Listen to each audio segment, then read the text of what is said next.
Mukri, anggaran untuk penanggulangan dan penanganan dan pengendalian banjir di RAPBD 2025 Jakarta ada 6,06 triliun.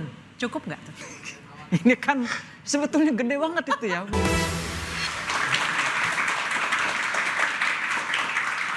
Ya, kita akan bertanya kepada Bang JJ Rizal. Jakarta dari dulu memang sudah langganan banjir, tapi dari tahun ke tahun banjirnya tambah parah menurut saya. Meskipun di beberapa tempat sudah lebih cepat surutnya Bang JJ. Dari pandangan Anda sebagai sejarawan ibu kota seperti apa? Ya sebenarnya Jakarta itu kota air ya. Ya. Jadi kalau kita ngeliat toponimi gitu atau nama tempat, mayoritas nama tempat di Jakarta tuh identik sama air. Atau sama sesuatu yang memberi ruang untuk air. Rawa. Berapa banyak nama pakai kata kali, berapa banyak pakai kata rawa, berapa banyak pakai kata pohon misalnya. Tapi sayangnya masyarakat kita tidak dididik untuk menghargai kali, menghargai sungai ya? Ya buat saya itu karena dalam periode yang panjang kemudian kita lupa bahwa saudara kembar Jakarta itu air.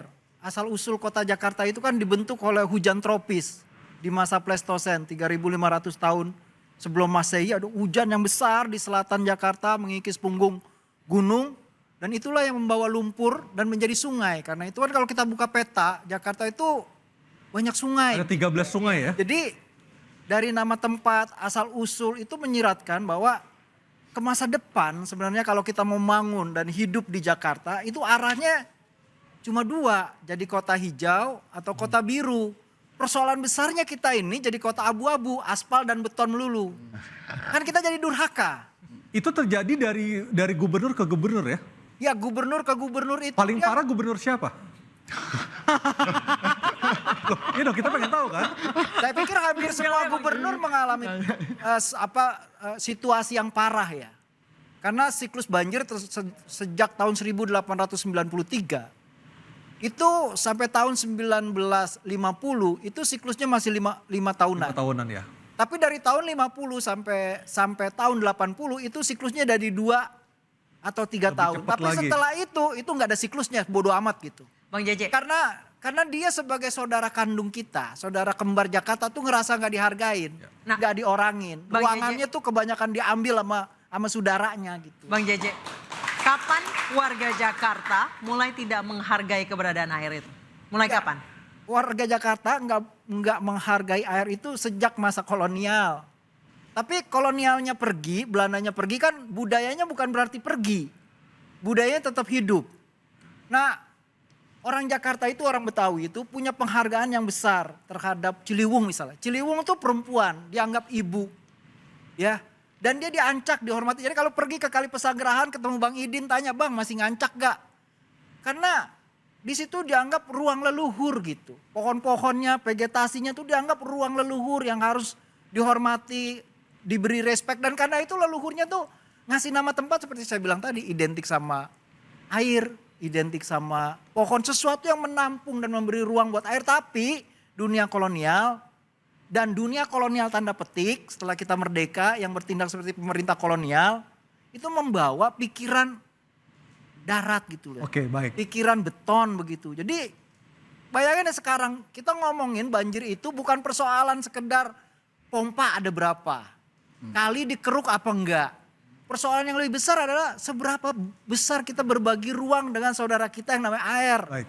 Saya ke Mas Mukri. Mas Mukri, dari catatan Walhi, catatan kritis Walhi, di era gubernur siapa yang paling banyak untuk mengeluarkan izin pembangunan sehingga daerah resapan air menjadi jauh berkurang? Kalau sebetulnya bisa nge-tracknya ya.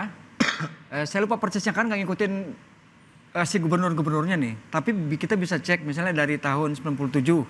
Dulu ada yang menyebutkan biasa banjir itu 5 tahunan gitu ya. Nah yang paling terparah itu kan 2015 saat itu. Banjir paling besar tuh. Yang sampai memakan korban jiwa dibandingkan dengan banjir-banjir sebelumnya. Dan tahun 97 juga. Jadi 2 itu yang paling besar tuh. Oke. Nah, kita bisa bantu nih jawab ini. Silakan. Lihatnya dari master plan. Di master plan 6585 itu Ali Sadikin menetapkan ruang terbuka hijau.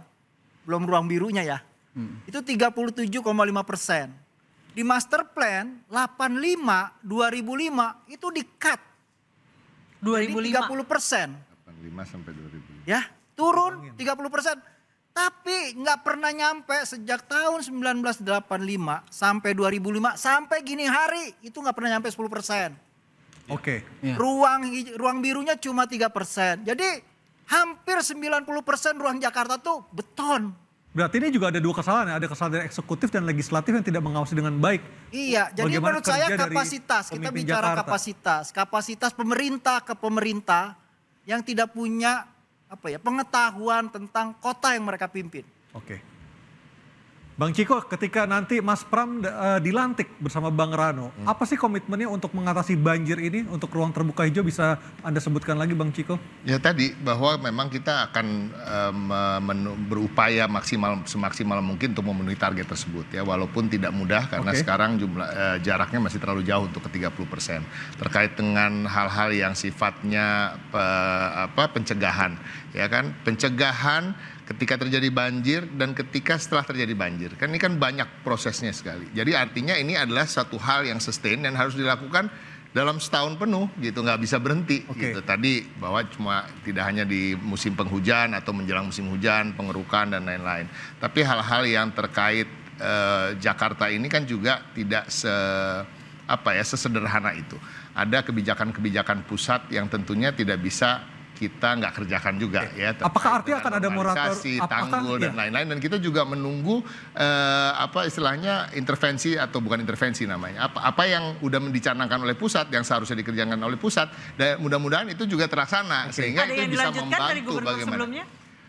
Terkait sumur resapan misalnya, kita akan memperbanyak sumur resapan, tapi mungkin lebih cermat lagi membuat sumur-sumur itu di tempat-tempat yang lebih tepat. Jadi kemarin kan mungkin ada salah menaruh ya kan di tempat-tempat yang memang di situ tanahnya sudah mati istilahnya, kalau diisi air juga dia akan tetap meluap ya. Ini kita akan betul-betul cermati sehingga tepat sasarannya. Terkait dengan normalisasi itu juga akan kita lanjutkan, dan semua hal yang terkait dengan kebijakan pemerintah pusat juga sulit untuk kemudian kita tolak kan pastinya. Nah, tapi tentunya kita juga berharap mereka juga mengeksekusi itu dengan cepat sehingga warga Jakarta juga bisa merasakan banjir yang berkurang. Tapi kita jujur aja, memang pemanasan global tadi kan juga bisa menjadi alasan, walaupun seharusnya tetap yang namanya warga, termasuk saya nih, saya warga Jakarta juga, 51 tahun tinggal di Jakarta, artinya kita kan selalu ya nggak mau tahu lah, pokoknya kalau banjir ya lu harus selesaiin gitu kepada pemerintah. Dan kita tahu, kita mempunyai, Mas Pram dan Bang Dul mempunyai beban itu, dan insya Allah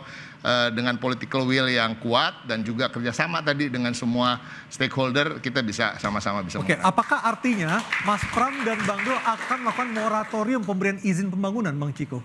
Dan untuk beberapa tempat tentunya pasti dong, ya kan. Kita kan untuk kalau kita mau fokus tadi memperbanyak ruang terbuka hijau, ya kita harus tahu dulu prioritasnya kan. Prioritasnya kan Jakarta tuh apa sih? Banjir, macet, dan ini semua kan tadi yang terkait dengan izin-izin pembangunan baru. Ya mungkin kita harus lihat lagi, kita ulang apakah, karena kan kita tahu di Jakarta ini permasalahannya izinnya itu kadang-kadang buat bangun di tempat yang sebenarnya nggak berizin. Aneh, bingung kan lo? Jadi Jakarta tuh rumit. Jadi ini yang betul-betul akan kita bereskan, kita akan sisir. Semoga itu bisa berjalan, dan selama dalam waktu 5 tahun pemerintahan Mas Pram dan Bang Dul ada impact yang bisa dirasakan oleh masyarakat. Baik, saya ke Pak Mukri. Pak Mukri tadi berbicara soal sumur retensi, sumur resapan yang dibangun di tanah-tanah yang sudah lebih jenuh. Ada datanya nggak, Walhi? Tanah-tanah, berapa luasan tanah yang sudah lebih jenuh di Jakarta? Kalau istilah tanah jenuhnya itu saya belum tahu ya.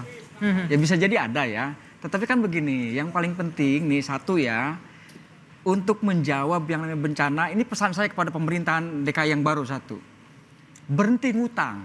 Karena Republik ini untuk ngatasin banjir, berhutang kepada World Bank itu 900 juta US dollar. Belum kepada EDB. Jadi jangan juga dijadikan bancakan bahwa bencana ini menjadi alat untuk meraih untung, begitu ya.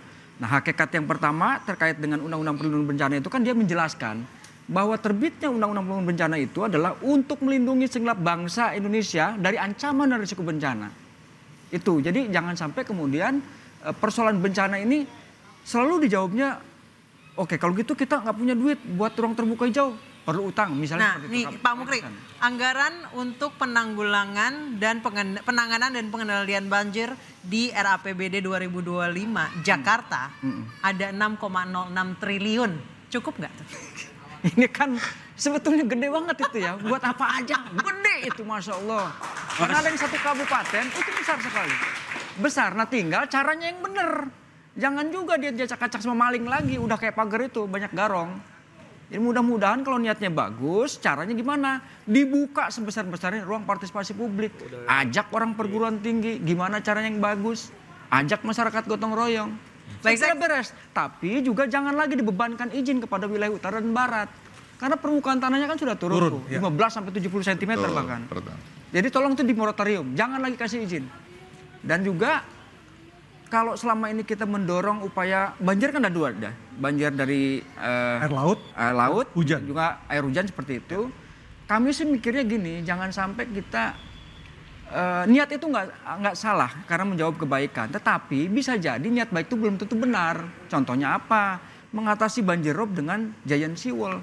Nanti ujungnya ngutang lagi, triliunan lagi. Bisa nggak dengan metode yang alamiah? Misalnya, kalau nanti kami panjang-panjang disebut reklamasi, ya udah pasang aja kayak bronjong, karung ya secara teknis dipasang. Apa yang cocok? Misalnya, ya entah bako, entah apisena, entah kemudian di Jepura, kita bahas paling lagi lebih mungkin dalam gampang ini, ditanam di lokasi pesisir Jakarta. Baik, nanti saya akan bertanya lebih dalam lagi ke Pak Henry juga terkait anggaran 6,06 triliun rupiah yang mungkin hanya terpakai 3 bulan ya, karena musim hujan dan puncak musim hujan itu hanya Desember, Januari, Februari. Kita akan bahas, saya jeda tetap di Interupsi.